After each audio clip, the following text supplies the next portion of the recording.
من علم فيه وتعلم من أكرمه فهو مكرم وجزاء الحسنى إحسان. طبتم يا أهل القرآن.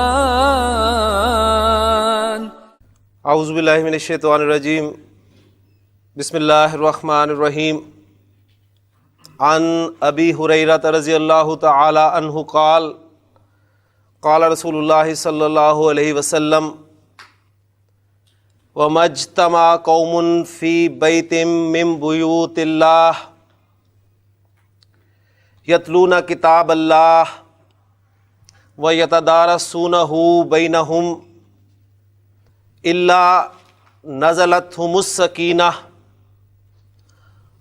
وَغَشِيَتْهُمُ الرَّحْمَةُ وَحَفَّتْهُمُ الْمَلَائِكَةُ وَذَكَرَهُمُ اللَّهُ فِي مَنْ عِندَهُ. رب اشرح لي صدري ويسر لي أمري واحلل عقدة من لساني يفقهوا قولي. رب يسر ولا تعسر وتمم بالخير آمین یا رب العالمین. ایک حدیث میں نے آپ کے سامنے بیان کی ہے. حضرت ابو ہریرہ رضی اللہ تعالیٰ عنہ جو ہے اس کے راوی ہیں. فرماتے ہیں کہ اللہ کے رسول صلی اللہ علیہ وآلہ وسلم نے ارشاد فرمایا کہ وَمَا اجْتَمَعَ قَوْمٌ فِي بَيْتٍ مِّن بُيُوتِ اللَّهِ، نہیں جمع ہوتے کچھ لوگ کسی گھر میں اللہ کے گھروں میں سے. نکرہ الفاظ کا ترجمہ میں آپ کے سامنے کر رہا ہوں، اسے آپ غور سے جو ہے وہ سنیں گے. میں نے ترجمہ کیا ہے وَمَا اجْتَمَعَ قَوْمٌ. قوم ایک کولیکٹیو ناؤن ہے، لوگوں کے لیے استعمال ہوتا ہے. تو نکرہ ہے اس لیے میں اس کا ترجمہ کر رہا ہوں کچھ لوگ. فی بیتن، بیتن نکرہ استعمال لفظ ہوا ہے اور میں اس کا ترجمہ کر رہا ہوں کسی گھر میں. من بیوت اللہ، اللہ کے گھروں میں سے. یعنی آپ سے فرما رہے ہیں کہ اللہ کے گھروں میں سے کسی گھر میں جب بھی کچھ لوگ جمع ہوتے ہیں اور وہ جمع ہو کر کرتے کیا ہیں؟ یتلون کتاب اللہ، اللہ کی کتاب کی تلاوت کرتے ہیں. وَيَتَدَارَسُونَهُ بَيْنَهُمْ، اور اسے آپس میں پڑھتے پڑھاتے ہیں. ان پہ سکینت نازل ہوتی ہے. وَغَشِيَتْهُمُ الرَّحْمَةُ، اور رحمت انہیں ڈھانپ لیتی ہے. وَحَفَّتْهُمُ الْمَلَائِكَةُ، اور فرشتے انہیں گھیر لیتے ہیں. ہمارے ایمان کی بنیاد ایمان بالغیب پر ہے. اس حوالے سے نبی اکرم صلی اللہ علیہ وسلم کا فرمان ہے، لہٰذا ہمیں یقین ہے. کچھ چیزیں آپ محسوس کرتے ہیں، سکون، سکینت کا نازل ہونا، آپ کو سکون کی کیفیت جو ہے وہ میسر ہوتی ہے. پھر اللہ کی رحمت ڈھانپ لیتی ہے. اس پہ ہمیں یقین کرنا ہے کیونکہ اللہ کے رسول صلی اللہ علیہ وسلم کے الفاظ ہے یہ. اور پھر اس سے اگلی بات کہ وَحَفَّتْهُمُ الْمَلَائِكَةُ، فرشتے انہیں گھیر لیتے ہیں.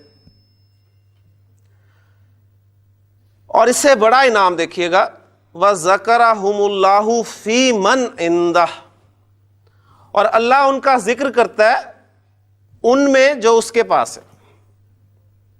اللہ کے پاس کون ہے؟ اس کے مقرب فرشتے ہیں. تو اللہ تعالیٰ ان میں ان لوگوں کا ذکر فرماتے ہیں کہ دیکھو میرے بندے جو ہیں وہ میرا کلام پڑھ رہے ہیں، اس کو آپس میں سیکھ رہے ہیں اور سکھا رہے ہیں. تو بہت بڑی یہ نعمت ہے، میں سمجھتا ہوں بہت بڑا انعام ہے ہمارے لیے. اور امام مسلم رحمہ اللہ نے اس حدیث کو جو ہے وہ اپنی کتاب میں بیان کیا. تو قرآن مجید کی برکتیں ہی برکتیں جن سے ہم فائدہ اٹھانے کے لیے یہاں پر جمع ہوتے ہیں. تو اللہ تعالیٰ سے دعا ہے کہ اللہ تعالیٰ ہمیں قرآن مجید کی جو برکات ہیں ان سے اور زیادہ فائدہ اٹھانے کی توفیق عطا فرمائے.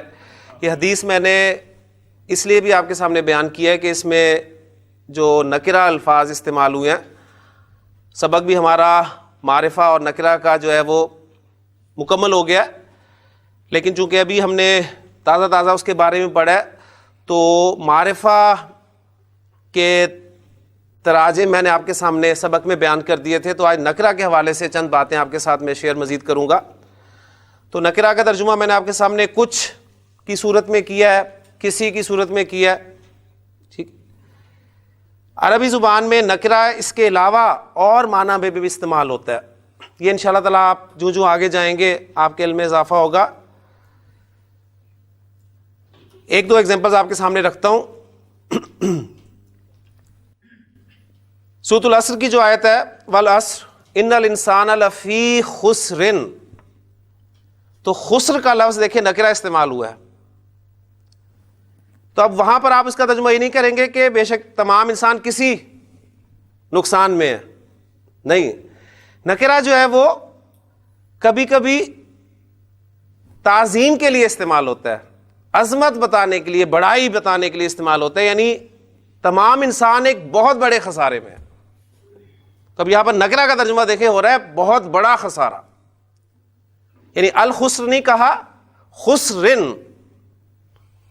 پھر اسی طرح نکرہ جو ہے وہ عربی زبان میں بعض اوقات کثرت بیان کرنے کے لیے بھی استعمال ہوتا ہے. مثلا عربی زبان میں کہا جاتا ہے کہ لفلان مالن، مال کا لفظ نکرہ استعمال کیا گیا اور اس سے مراد یہ لی جاتی ہے کہ فلاں کے پاس بہت زیادہ مال ہے. تو مالن کا لفظ یہ نہیں کہیں گے اب کچھ مال ہے، یعنی یہاں پر کثرت بتانے کے لیے استعمال ہو رہا ہے، بہت زیادہ مال ہے. ہاں کبھی یہ نکرہ جو ہے وہ میں نے کہا ہے کثرت بتانے کے لیے، تو کہیں پر کمی بتانے کے لیے بھی استعمال ہوتا ہے. تو پھر کانٹیکسٹ سے پتہ چلتا ہے کہ کہاں پر یہ کثرت بتانے کے لیے استعمال ہوا اور کہاں پر جو ہے یہ کم چیز کو بیان کرنے کے لیے استعمال ہوا. جیسے قرآن مجید کی آیت ہے وَرِضْوَانٌ مِّنَ اللَّهِ أَكْبَرُ، رضوان. اب اس کا ترجمہ آپ دیکھیں گے بہت پیارا ترجمہ ہے کہ تھوڑی سی رضامندی بھی اللہ کی طرف سے، اکبر بہت زیادہ ہے، یعنی اللہ کی ہمیں تھوڑی سی بھی رضا اگر حاصل ہو گئی تو ہمارے لیے بہت ہی زیادہ ہے. تو وہ رضوان من اللہ اکبر. اب رضوان کا لفظ جو ہے وہ رضامندی، وہ نکرہ لایا گیا تو اس سے مطلب یہ نہیں ہے کہ کچھ، یعنی مطلب یہاں پر یہ لیا جائے کچھ رضامندی، یعنی کوئی رضامندی نہیں اس کا ترجمہ کریں گے، بلکہ تھوڑی سی رضامندی، اللہ کی تھوڑی سی رضا یا اس کا راضی ہو جانا، یہ بھی ہمارے لیے بہت بڑا ہے. تو یہ کچھ نکرہ کے مفہوم آپ انشاءاللہ تعالی مزید جو آگے جائیں گے آپ کے سامنے آئے گا. تو الحمدللہ اسم کے جو چاروں پہلو تھے وہ ہمارے مکمل ہو چکے ہیں. معرفہ کی 7 اقسام میں سے 5 ہم نے پڑھ لی ہیں. 6 اور 7 کے لیے میں نے آپ کو کہا تھا کہ آپ نمبر لگا کر جگہ چھوڑ دیں گے انشاءاللہ تعالی. جیسے ہی ہمارے سبق میں وہ 6واں اور 7واں نمبر آئے گا میں آپ کو ذکر کروں گا اور آپ وہاں پر 6 اور 7ویں جگہ پر اس کو لکھ کر وہ فہرست جو ہے پوری کر لیں گے. اب اس وقت اس کا ہمیں فائدہ نہیں ہے اور ضرورت بھی نہیں ہے. تو الحمدللہ چاروں پہلو ہمارے مکمل ہو چکے ہیں. ذرا ذہن میں تازہ کر لیں. ہم نے اعراب کے بارے میں پڑھ لیا اور اب آج ہم انشاءاللہ تعالی جملہ شروع کرنے لگے ہیں. تو اس حوالے سے جملے میں یہ چاروں پہلو آپ کو صحیح طریقے سے معلوم ہونے چاہیے. اس لیے کہ ہم نے پڑھا تھا کہ ہم کسی اسم کو جملے میں استعمال نہیں کر سکتے جب تک ہمیں اس کے بارے میں 4 باتیں اچھی طرح معلوم نہ ہوں.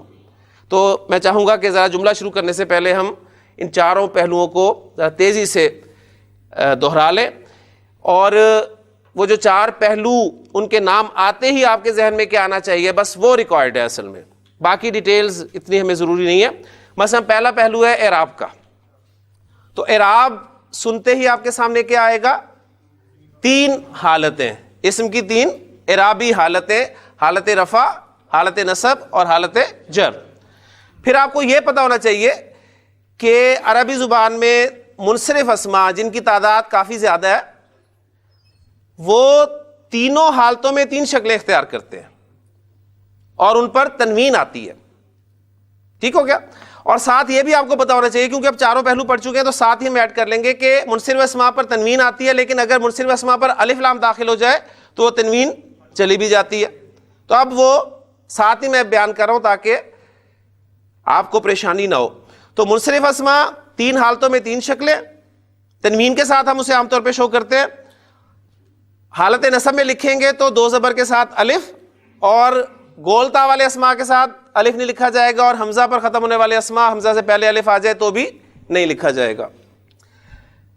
غیر منصرف اسماء 3 حالتوں میں 2 شکلیں. تنوین نہیں آتی ان پہ, ان کی حالت نصب اور جر کی شکل ایک ہی ہوتی ہے اور حالت نصب اور جر میں زبر آتی ہے ان پر, ٹھیک ہے. لیکن غیر منصرف اسماء پر جب الف لام داخل ہو جاتا ہے تو وہ حالت جر میں زیر قبول کر لیتے ہیں. ٹھیک ہو گیا نا. ساری باتیں ہم الحمدللہ چاروں پہلوؤں کو سامنے رکھ کر انشاءاللہ تعالیٰ کریں گے. مبنی اسماء, اچھا اس میں غیر منصرف اسماء کون کون سے ہیں وہ چند کیٹیگریز وہ ذہن میں رکھیں گے, نہیں تو میں جب تک یہاں موجود ہوں میں آپ کو بتا دیا کروں گا جی غیر منصرف اسم ہے, تو انشاءاللہ تعالیٰ ہمارا کام جو ہے چل پڑے گا, پھر آپ کو یاد ہو جائے گا آہستہ آہستہ. مبنی اسماء وہ اسم ہیں جو 3 حالتوں میں ایک ہی شکل اختیار کیے رہتے ہیں اور ان کی کوئی خاص علامت نہیں ہے. عربی زبان میں اسم جنس کے اعتبار سے مذکر یا مؤنث ہوتا ہے. عربی زبان میں مؤنث ہم پہچاننے کی کوشش کریں گے. مؤنث پہچاننے کے لیے ہم اس اسم کے معنی پر غور کریں گے. اگر معنی جاننے کے بعد ہمیں اس کے مقابلے میں کوئی فی الواقع مذکر ملتا ہے تو وہ ہمارا حقیقی مؤنث ہوگا. اگر فی الواقع کوئی مذکر نہیں ملتا تو ہم یہ دیکھیں گے کہ کہیں اس لفظ کو, اس اسم کو لفظی طور پہ مؤنث تو نہیں استعمال کیا جاتا. اس کے لیے جو ہم ٹیسٹ کریں گے وہ یہ ہوگا کہ ہم اس میں پہلے علامت ڈھونڈنے کی کوشش کریں گے مؤنث کی. اور مؤنث کی 3 علامتیں آپ کو پتہ ہے. گولتا آ گئی تو مؤنث ہے, الف ممدودہ آ گیا تو مؤنث ہے, الف مکسورہ آ گیا تو مؤنث ہے. اگر علامت بھی نہیں پائی جائے گی تو ہم پھر ٹیسٹ کریں گے اسے کچھ گروپس میں, اور مؤنث سمائی کی قسم یہ کہلائے گی اگر گروپس میں وہ اسم پایا گیا. اور وہ گروپس کون کون سے ہیں؟ ہواؤں کے نام ہے, آگ کے نام ہے, شراب کے نام ہے, ملکوں شہروں کے نام ہے, جسم کے اعضاء جو جوڑے جوڑے کی شکل میں وہ ہیں, اور چند متفرق اسماء. اگر تو ہمارا کوئی اسم مؤنث کی یہ جو کیٹیگریز ہم نے بیان کیے ہیں, حقیقی مؤنث, غیر حقیقی مؤنث میں پھر علامتی اور سمائی, ان میں سے اگر کسی جگہ پر فٹ بیٹھتا ہے تو وہ مؤنث ہے ورنہ مذکر ہو گیا. اس کے بعد عدد کے حوالے سے واحد, مثنیٰ اور جمع. 1 کے لیے واحد, 2 کے لیے مثنیٰ اور 2 سے زیادہ کے لیے جمع. مثنیٰ 2 ساؤنڈز, آنی عینی. آنی حالت رفع ساؤنڈ اور عینی حالت نصب اور جر ساؤنڈ. جمع کی 2 اقسام, جمع سالم, جمع مکسر. جمع سالم مذکر, اس کی 2 ساؤنڈز, اونا اینا. اونا اور اینا, اونا حالت رفع ساؤنڈ, اینا حالت نصب اور حالت جر ساؤنڈ. یہ اس لیے دہرا رہا ہوں کہ اب یہی باتیں ہوں گی. جمع سالم مؤنث 2 ساؤنڈز, آتن آتن, ٹھیک ہے, آتن اور آتن. ہاں اگر آتن پر الف لام داخل ہو جائے گا آتن والے اسم پہ تو وہ آتو رہ جائے گا, ٹھیک ہے, تنوین ختم ہو جائے گی, یہ انڈرسٹوڈ ہے. جمع مکسر کوئی طریقہ نہیں ہے بنانے کا, صرف الفاظ آپ کو یاد کرنے پڑیں گے. اور جمع مکسر چاہے مذکر ہو چاہے مؤنث ہو, اس کا اعراب واحد اسم کی طرح شو ہوگا, یعنی منصرف اسم کی طرح واحد, غیر منصرف اسم واحد کی طرح, یا مبنی اسم واحد کی طرح. ٹھیک ہو گیا. وسعت کے اعتبار سے اسم نکرہ ہے یا معرفہ ہے. معرفہ کی 7 اقسام فوری طور پہ آپ کے ذہن میں آنی چاہیے, جس میں سے 5 ہم پڑھ چکے ہیں. علم, اسم علم, کسی خاص شخص کا نام, کسی خاص چیز کا نام, کسی خاص جگہ کا نام. ضمائر معرف ہیں, اسماء اشارہ معرف ہیں, اسماء موصولہ معرف ہیں, یا کسی اسم پر اگر الف لام داخل ہے تو وہ معرف ہے.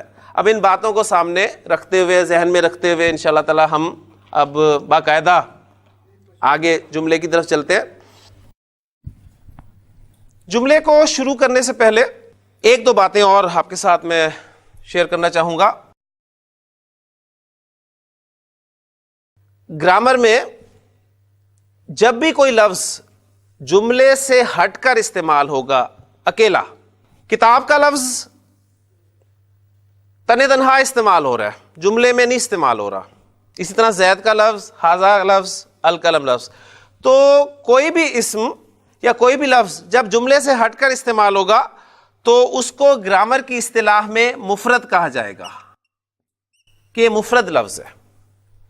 مفرد جب مفرد سے ملے گا تو ہمارے سامنے مرکب آئیں گے. یہ فارمولا تقریباً آپ سب کو پہلے سے پتا ہوگا کہ مفرد پلس مفرد از اکول ٹو مرکب. دو مفرد ملیں گے تو مرکب بن جائے گا. ٹھیک ہے. تو کتاب ایک مفرد لفظ ہے, زید مفرد لفظ ہے, ھذا مفرد لفظ ہے, القلم ایک مفرد لفظ ہے. ٹھیک ہو گیا. اچھا, اردو میں اگر ہم بات آپ کے سامنے رکھیں تو بالکل کلیئر ہو جائے گی. یعنی اب اردو میں بھی حرکات ڈالنے کی عادت پڑ گئی ہے. کتاب اردو میں زید, ھذا کو یہ کہتے ہیں, اور قلم قلم. تو یہ اردو میں مفرد الفاظ ہیں. ٹھیک ہے. اب میں مفرد کے ساتھ ایک دوسرا مفرد ملاؤں گا تو مرکب بن جائے گا. ٹھیک. مثلا میں کہتا ہوں یہ کتاب, میں نے کتاب کے ساتھ یہ لفظ ایڈ کر دیا تو اب دیکھیں ایک مرکب بن گیا. ٹھیک ہو گیا. میں کہتا ہوں زید کی کتاب, زید کے ساتھ میں نے دو الفاظ ملائے, اب یہ مرکب بن گیا. میں نے کہا یہ قلم, ایک مرکب بن گیا. اور میں نے کہا نیا قلم, یہ بھی ایک مرکب بن گیا. ٹھیک. پھر ایک مرکب اور آپ کے سامنے رکھ رہا ہوں میں کہ یہ قلم ہے, یہ بھی مرکب ہے. ایسے ہی ہے نا. یعنی مرکب ہم کسے کہہ رہے ہیں؟ الفاظ کے مجموعے کو. کلیئر ہو گیا نا. مفرد سنگل ورڈ اور مرکب الفاظ کا مجموعہ. اب یہ الفاظ کے مجموعے جو آپ کے سامنے آ رہے ہیں ذرا غور کریں کہ 1 2 3 4 5 ایگزامپلز آپ کے سامنے. ان 5 ایگزامپلز میں آپ تھوڑا سا غور کریں گے تو آپ کو پتہ چلے گا کہ یہ 1 2 3 اور 4, یہ 4 ایگزامپلز میں نے دی ہیں, یہ 4 ایگزامپلز اگرچہ مرکب ہیں لیکن آپ کو بات کلیئر نہیں ہو رہی, بات پوری نہیں ہو رہی. میں نے کہا یہ کتاب, تو آپ انتظار میں رہتے ہیں جی کیا یہ کتاب. میں کہتا ہوں زید کی کتاب, آپ انتظار میں رہتے ہیں کہ زید کی کتاب کیا. میں کہتا ہوں یہ قلم, آپ انتظار میں رہتے ہیں کیا یہ قلم. میں کہتا ہوں نیا قلم, بات پوری نہیں ہوتی. لیکن جب میں کہتا ہوں یہ قلم ہے تو اب بات پوری ہوگی. تو دیکھیں یہ چاروں بھی مرکب ہیں اور یہ بھی مرکب ہے, لیکن یہ مرکب کی 2 اقسام ہمارے سامنے آ رہی ہیں. ایک مرکب ہمارا ہے جو 4 ایگزامپل کے ساتھ ہمارے سامنے آیا ہے, ناقص. ناقص نقص سے نکلا ہے, نقص کے معنی کمی. مرکب ناقص جس میں بات پوری نہ ہو, الفاظ کا ایسا مجموعہ جس میں بات پوری نہ ہو. اور جو آخری آپ کے سامنے مرکب ہے اس میں بات پوری ہو رہی ہے تو ہم اسے کہیں گے مرکب تام. تام دعا بھی آپ کے سامنے پڑھی جاتی ہے کہ ربی یسر ولا تعسر وتمم بالخیر, خیر کے ساتھ, خیریت کے ساتھ مکمل فرما. تو تام کے معنی مکمل کے ہیں, یعنی ناقص انکمپلیٹ اور تام کمپلیٹ. تو یہ مرکب کنسٹرکشن آپ کے سامنے آ گئی. تو ناقص انکمپلیٹ کنسٹرکشن ہوگی اور تام جو ہے وہ کمپلیٹ کنسٹرکشن ہوگی. تو اب ہم مرکبات میں سے سب سے پہلے مرکب تام کو شروع کریں گے, اس لیے کہ مرکب تام جو ہے وہ پورا جملہ ہے. اور جب جملہ آپ کو سمجھ میں آ جائے گا تو پھر اس جملے میں انشاءاللہ تعالیٰ یہ مرکبات ناقص جو ہیں یہ ہم استعمال کریں گے اور اس کو اپنی جملے کو مزید بڑھائیں گے انشاءاللہ تعالیٰ. تو میں تھوڑی چینج کر رہا ہوں اس دفعہ. آپ کی بک میں ترتیب جو ہے وہ پہلے مرکبات ناقص جو ہیں وہ بیان کیے گئے ہیں, پھر اس کے بعد جملہ بتایا گیا. لیکن آج میں پہلے جملہ آپ کے سامنے شروع کر رہا ہوں کہ ایک دفعہ جملہ بنے گا, اور آج انشاءاللہ تعالیٰ آپ جملے بنانے شروع کر دیں گے انشاءاللہ تعالیٰ. چھوٹے چھوٹے جملے آپ کے بنیں گے. اس کے بعد پھر ہم ان مرکبات کو, جو مختلف قسم کے مرکبات ہیں, ان کو ان جملوں میں انشاءاللہ شامل کریں گے. تو مرکب تام کو ہم جملہ بھی کہتے ہیں. کلیئر ہوگی جی. تو ہمارا اب جو سبق شروع ہو رہا ہے وہ جملے سے شروع ہو رہا ہے, لیکن جو آپ نے بات ذہن میں رکھنی ہے وہ یہ کہ جب بھی کوئی لفظ عربی گرامر میں جملے سے, ترکیب سے ہٹ کر استعمال ہو رہا ہوتا ہے تو اسے ہم مفرد کہتے ہیں. مفرد مفرد سے مل کر مرکب بناتا ہے, اور مرکب کی 2 قسمیں ہوتی ہیں, مرکب ناقص اور مرکب تام. اور مرکب تام ہمارا جملہ کہلاتا ہے. اچھا اب یہیں ایک بات اور کر لیتے ہیں. عربی زبان میں جملے کی بھی دو قسمیں ہیں. ایک جملہ اسمیہ کہلاتا ہے اور ایک جملہ فعلیہ کہلاتا ہے. جیسے میں نے آپ کو بتایا تھا کہ قرآن مجید میں استعمال ہونے والا ہر لفظ گرامر کے اعتبار سے یا تو اسم ہوگا یا فعل ہوگا یا حرف ہوگا. اب ایک بات اور نوٹ کر لیں کہ قرآن مجید میں استعمال ہونے والا ہر جملہ یا تو جملہ اسمیہ ہوگا یا پھر جملہ فعلیہ ہوگا. تو اگر ہم ان دو جملوں کو اچھی طرح سمجھ لیں تو قرآن مجید کی آیات ہمیں سمجھنی انشاءاللہ تعالیٰ آسان ہو جائیں گی. تو ابھی فعل تو ہم نے پڑھا نہیں ہے, اسم ہی پڑھا ہے, لہٰذا جملہ اسمیہ سے ہم سٹارٹ لے رہے ہیں.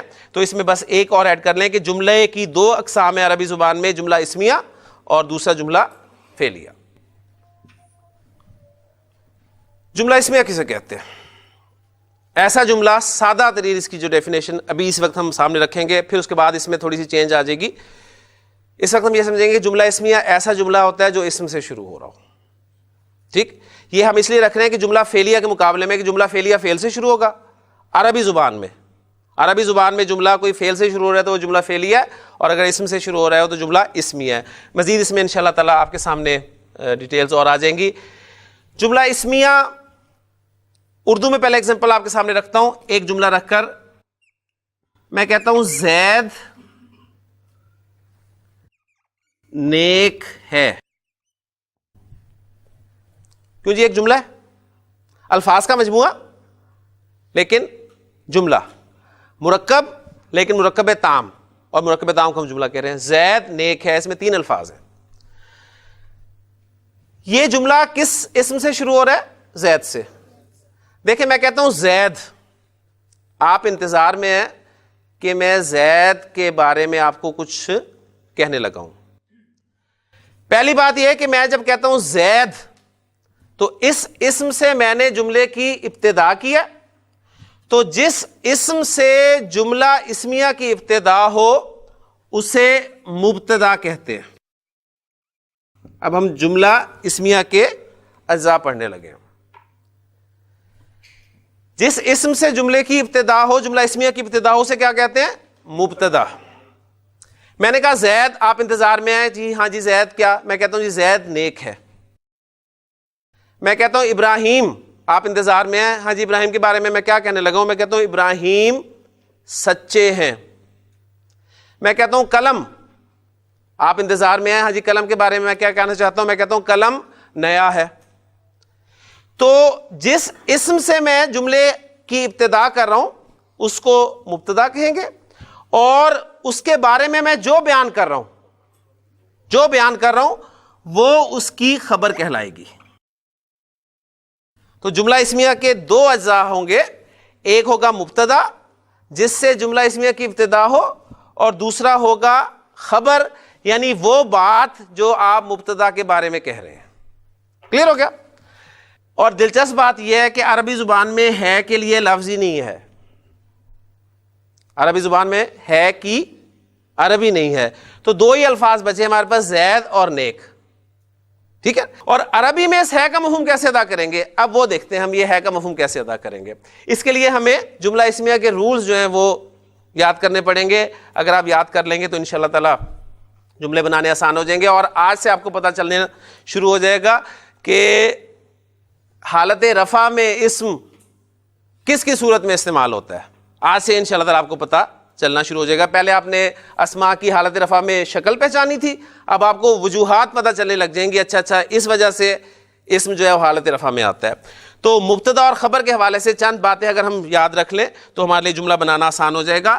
پہلی بات یہ کہ مبتدا اور خبر اعراب کے اعتبار سے, مبتدا اور خبر اعراب کے اعتبار سے دونوں حالت رفع میں ہوں گے. آپ جملہ اسمیہ بنانا چاہتے ہیں دو اسماء سے, تو دونوں اسماء کو حالت رفع میں رکھ دیں. تو اسم کے حالت رفع میں ہونے کی پہلی وجہ آپ کے سامنے آ گئی کہ مبتدا آپ کا ہمیشہ حالت رفع میں ہوتا ہے اور خبر آپ کی ہمیشہ حالت رفع میں ہوتی ہے جملہ اسمیہ کی. کلیئر ہوگی؟ ایک پہلو کور ہو گیا جی. دوسرا پہلو, آپ کا مبتدا جو ہے وہ اکثر معرفہ ہوگا، اکثر، اور ہم جتنے جملے کریں گے اس میں یہ معرفہ ہی ہوگا. مبتدا آپ کا معرفہ ہوگا اور خبر وہ آپ نکرہ لائیں گے. مبتدا اکثر معرفہ ہوگا اور خبر اکثر نکرہ ہوگی. یہ اکثر کہہ کے میں اپنے لیے جو ہے وہ گراؤنڈ بنا رہا ہوں کہ ایکسیپشن کے لیے ہم نے ذہن میں کھڑکی ضرور کھلی رکھنی ہے. کتنے پہلو ہو گئے جی؟ 2. کتنے رہ گئے؟ 2 رہ گئے. جنس اور عدد. جنس اور عدد کے اعتبار سے چھوٹی سی بات ہے، جنس اور عدد کے اعتبار سے دونوں میں مطابقت ہوگی. دونوں میں مطابقت ہوگی. مطابقت کا کیا مطلب ہے؟ اگر آپ کا مبتدا مذکر ہے تو خبر بھی مذکر ہوگی، مبتدا مؤنث ہے تو خبر بھی مؤنث. جنس کے اعتبار سے مطابقت ہوگی. عدد کے اعتبار سے مطابقت کا کیا مطلب ہے؟ مبتدا واحد ہے تو خبر بھی واحد، مبتدا مثنی ہے خبر بھی مثنی، مبتدا جمع خبر بھی جمع. یہ 3 باتیں آپ یاد رکھ لیں گے، آپ جملہ اسمیہ آپ کو بنانا آ گیا. پہلی بات، جملہ اسمیہ کے کتنے اجزاء ہوتے ہیں جی؟ 2. کون کون سے؟ مبتدا اور خبر. مبتدا کسے کہتے ہیں؟ جس اسم سے جملہ اسمیہ کی ابتدا ہو رہی ہے. اور خبر کیا ہوتی ہے؟ مبتدا کے بارے میں جو کچھ کہا جائے وہ خبر ہوتی ہے. کلیئر ہو گیا؟ اچھا، مبتدا اور خبر اعراب کے اعتبار سے کس حالت میں ہوتے ہیں؟ حالت رفع میں ہوتے ہیں. مبتدا آپ معرفہ لائیں گے اور خبر آپ نکرہ لائیں گے، اور جنس اور عدد کے اعتبار سے دونوں میں مطابقت رکھیں گے. لیں جی، اب یہ جو جملہ ہے ہمارے پاس زید نیک ہے، اس کو ہم عربی میں ٹرانسلیٹ کرتے ہیں. ہمارے پاس زید کی عربی بھی ہے اور نیک کی عربی بھی ہے ہمارے پاس. زید، اس کو ہم نے حالت رفع میں رکھنا ہے. زید کی حالت رفع کیا ہے جی؟ زیدن. اچھا، اب دیکھیں دوسری صورت ساتھ دیکھ لیں کہ ہم نے جو کہا ہے مبتدا معرفہ ہوتا ہے، تو کیا زید معرفہ ہے؟ معرفہ ہے، اس لیے کوئی ٹینشن ہی نہیں ہمیں. کلیئر ہوگی نا؟ کیونکہ معرفہ کی اقسام میں سے ہے. معرفہ کا کہاں سے پتہ چلے گا؟ معرفہ کی اقسام میں سے گزار لیجئے گا. اب نیک کے لیے لفظ ہمارے پاس ہے صالح. صالح صفت ہے اور ہم نے پڑھا تھا صفات جو ہیں وہ نکرہ ہوتی ہیں. اب صالح کی حالت رفع کیا ہوگی؟ صالحن. لیں جی، زیدن صالحن، آپ کا جملہ اس میں مکمل ہو گیا. اب مجھے بتائیں، ہے کے لیے کوئی لفظ ہے؟ اب عرب نے کیا کیا؟ 2 اسماء کو اس کمبینیشن میں لے کے آیا کہ ایک کو اس نے معرفہ رکھا، ایک کو نکرہ رکھا، تو دونوں کو حالت رفع میں رکھا، وہ ہے کا مفہوم خود بخود پیدا ہو گیا. زیدن صالحن. الحمدللہ، مبارک ہو آپ کو، پہلا جملہ آپ نے بنا لیا عربی میں. ٹھیک ہے، اب دیکھیں، آپ میں یہاں سے شروع کرتا ہوں، آپ بے شمار جملے بنائیں گے.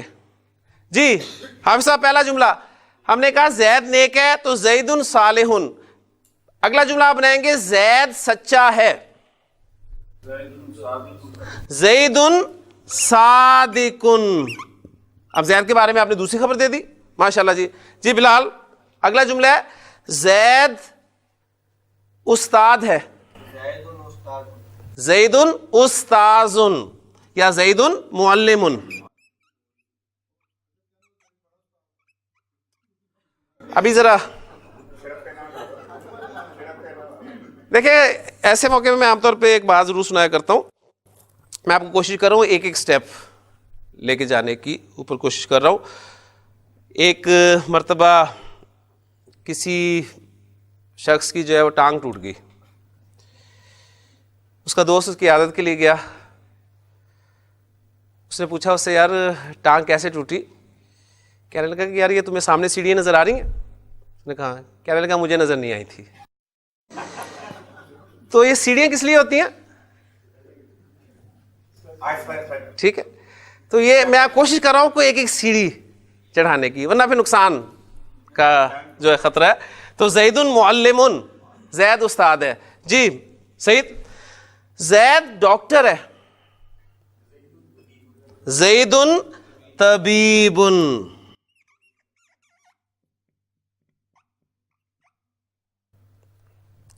جی ڈاکٹر صاحب زید عالم ہے، زید عالم، زید عالم ہے، کلیئر ہو گیا جی. اچھا جی اب دیکھیں ماشاءاللہ 1 2 3 4 5 جملے بن گئے، 5 جملے بن گئے. اب ہم نے زید کے بارے میں خبریں دے دی، مزید بھی دے سکتے ہیں لیکن ابھی ہم اس کو یہاں پر ہی رکھتے ہیں. اب ہم مبتدا کو چینج کرتے ہیں. جی آپ سے میں جملہ پوچھتا ہوں، فاطمہ نیک ہے. ماشاءاللہ جی صرف ایک غلطی ہوئی ہے، فاطمہ تن انہوں نے کہا، وہ منصرف انہوں نے اس اسم کو بنا دیا، حالانکہ یہ فاطمہ جو ہے وہ غیر منصرف اسم ہے. ٹھیک ہے، اور کیوں غیر منصرف اسم ہے؟ عرب مؤنث نام غیر منصرف ہوتے ہیں. تو آپ کیا کہیں گے؟ فاطمہ تو صالحۃن.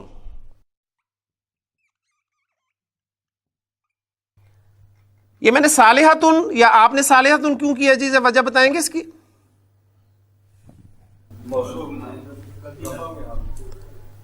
جی رفع تو صالحۃن ہے نا، لیکن آپ نے صالحن کیوں نہیں رکھا فاطمہ کے ساتھ؟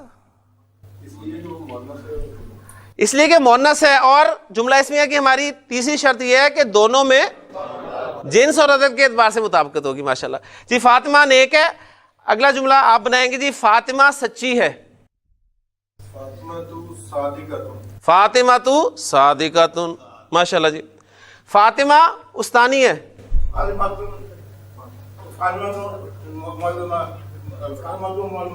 فاطمہ تو معلمۃن. ماشاءاللہ جی. فاطمہ ڈاکٹر ہے. فاطمہ تو طبیبۃن. ماشاءاللہ. فاطمہ عالمہ ہے. فاطمہ تو عالمۃن. ماشاءاللہ جی 10 جملے بن گئے. کتنا آسان ہے جملہ، جملہ اسمیہ عربی زبان میں. اب ہم مزید چلتے ہیں آگے. جی جملہ ہے میرے پاس،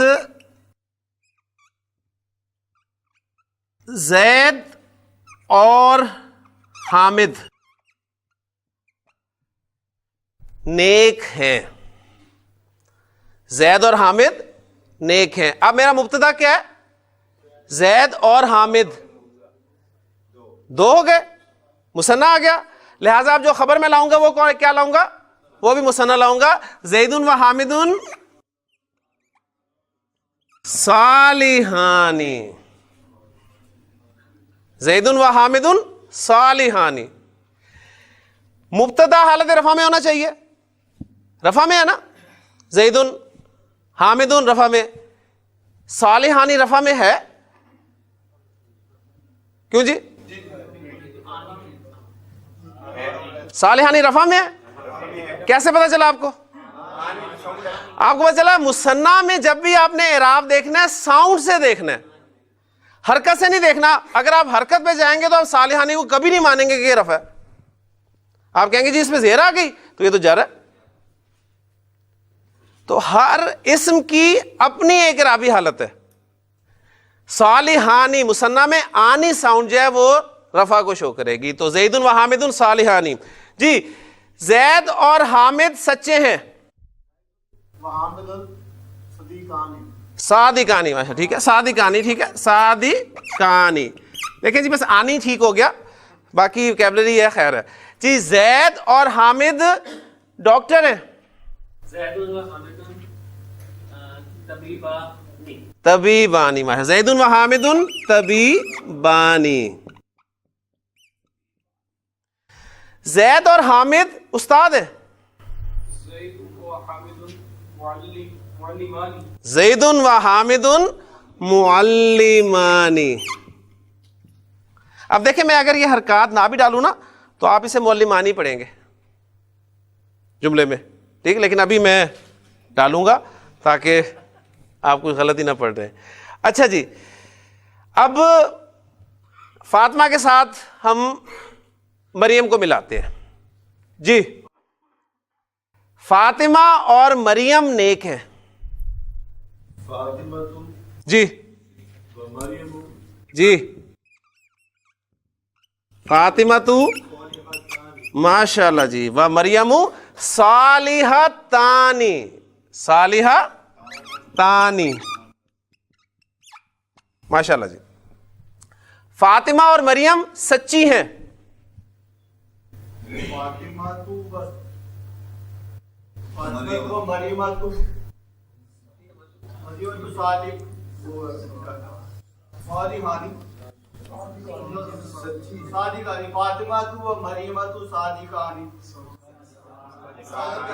ہاں فاطمہ تو و مریم صادقتانی. جی فاطمہ اور مریم لیڈی ڈاکٹرز ہیں. مریم طبیبتانی. فاطمہ اور مریم استانی ہیں. جی گلزار صاحب. فاطمہ اور مریم, فاطمہ تو و مریم معلمہ تانی. ماشاء اللہ جی. جی آپ سے جملہ ابراہیم اور اسماعیل علیہ السلام رسول ہیں. جی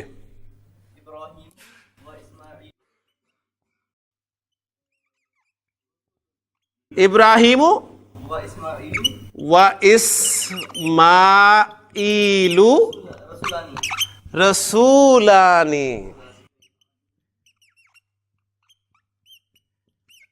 ٹھیک ہے نا. اب دیکھیں اردو میں ہم یہ نہیں کہہ رہے کہ ابراہیم اور اسماعیل دو رسول ہیں, دو کا لفظ نہیں لگا رہے ہیں اردو میں, ہم یہی کہہ رہے ہیں رسول ہیں.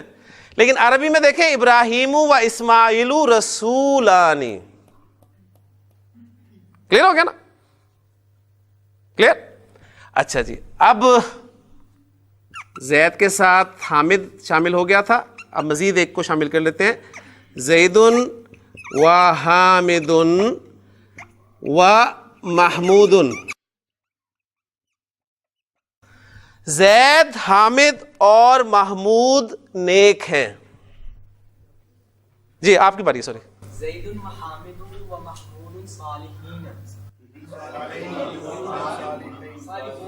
صالحون. جمع ہو گیا مبتدا, خبر بھی جمع آئے گی, حالت رفع میں آئے گی, اور صالحون کی جمع سالم آتی ہے صالحون. زید و حامد و محمود صالحون. زید, حامد اور محمود سچے. زید و حامد و محمود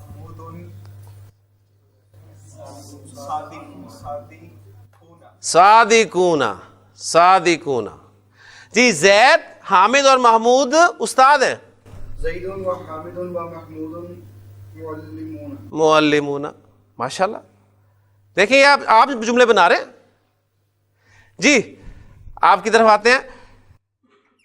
ہم نے کیا فاطمہ و مریم, میں اعراب جان کے مس کر رہا ہوں, و زینب. اب آپ کو پتا ہے میں جملہ اس میں بول رہا ہوں تو اسے میں حالت رفع میں بولوں گا. فاطمہ تو و مریم و زینب, یعنی فاطمہ, مریم اور زینب نیک ہیں. جی شاباش. پورا جملہ بولیں, پورا جملہ. فاطمہ و مریم و زینب صالحتان. صالحات. کوئی جی جی. فاطمہ, مریم اور زینب نیک ہیں. جی فاطمہ و مریم و زینب صالحات. صالحات.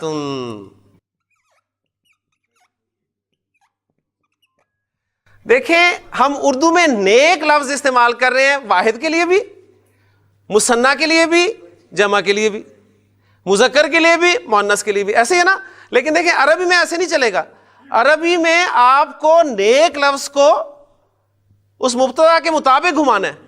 مبتدا اگر مذکر ہے تو نیک کا لفظ آپ نے مذکر لانا ہے, مؤنث ہے تو مؤنث لانا ہے, واحد ہے تو واحد لانا ہے, مثنیٰ ہے تو مثنیٰ لانا ہے, جمع ہے تو جمع لانا ہے. اب آپ کا مبتدا جمع ہے اور مؤنث ہے, لہٰذا خبر بھی آپ نے یہ جمع سالم اس لیے سیکھی تھی ہم نے. ہمیں اگر نہیں پتا ہوتا تو جملہ غلطی یہی ہونی تھی. جی کوئی سوال؟ تو پھر اسی سے کہا کہ آ جائے گا اور اس کی ضرورت نہیں ہوگی عربی میں. بالکل, عربی زبان میں اسی طرح کاکے کی وغیرہ بھی نہیں ہوں گے. ابھی تو ہے نہیں ہے نا, تو انشاءاللہ مزید آپ ابھی سیکھ دیکھتے جائیں کیا کچھ آئے گا. جی اگلا جملہ. فاطمہ, مریم اور زینب سچی ہیں. فاطمہ و مریم و زینب صادقات سادی صادقات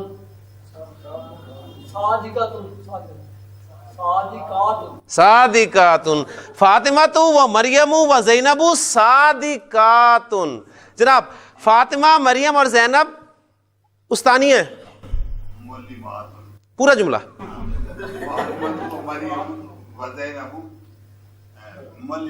معلماتن. لے جی ماشاء اللہ جملہ دیکھیں، آپ کا جملہ اسمیہ بن گیا.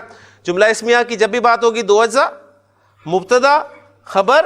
مبتدا اور خبر دونوں حالتیں رفع میں اعراب کے اعتبار سے، اور مبتدا آپ کا معرفہ، خبر نکرہ، اور جنس اور عدد کے اعتبار سے دونوں میں مطابقت. اب ایک آپ نے پریکٹس کرنی ہے گھر سے. اللہ کے بارے میں آپ نے بہت ساری خبریں دینی ہیں. اللہ کو مبتدا بنانا ہے. میں کہتا ہوں اللہ ایک ہے، یہیں سے شروع کرتے ہیں جی. اللہ واحد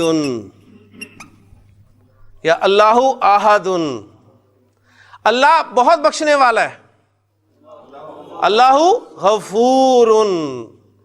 اللہ سننے والا ہے. اللہ سمیع. اللہ دیکھنے والا ہے. اللہ بصیر. اب دیکھیں اردو میں ہم ان کا ترجمہ نا وہ رہا ہے کے ساتھ بھی کریں گے. اللہ سن رہا ہے. اللہ سمیع یعنی وہ سننے والا یا سن رہا، یہ دونوں کے لیے عربی زبان میں یہ جملہ اسمیہ ہمارا کام دے گا. اللہ دیکھ رہا ہے. اللہ بصیر. محمد صلی اللہ علیہ وسلم رسول ہیں. محمد رسول. محمد صلی اللہ علیہ وسلم سچے ہیں. محمد صادق. محمد صلی اللہ علیہ وسلم امین ہیں. محمد امین. تو ماشاءاللہ ہم نے آج معرفہ کی پہلی قسم جو تھی علم، اس کو مبتدا کی جگہ پر رکھا ہے. انشاءاللہ تعالیٰ اس طرح ہم جو باقی قسمیں ہیں ان کو ایک ایک کر کے، یعنی ضمائر کو، معرف باللام کو اور اسماء اشارہ کو مبتدا کی جگہ پر رکھیں گے، اور پھر اسی طرح انشاءاللہ تعالیٰ جملے بنائیں گے. ہاں جی، کوئی سوال اگر آپ کے ذہن میں ہے تو جی. طارق صاحب جملہ بنائیں. طارق بیٹھا ہے. بیٹھنے کے لیے لفظ میں بتا دیتا ہوں. بیٹھنے کے لیے عربی میں لفظ استعمال ہوتا ہے جالس. جالس.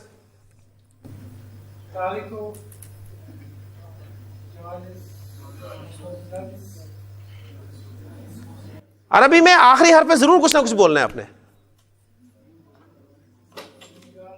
طارقن جالسن. طارقن جالسن. لیں جی انشاءاللہ تعالیٰ کل مزید جملے لے کے آپ کے سامنے آئیں گے. سبحانک اللہم و بحمدک، اشہد ان لا الہ الا انت، استغفرک و اتوب الیک.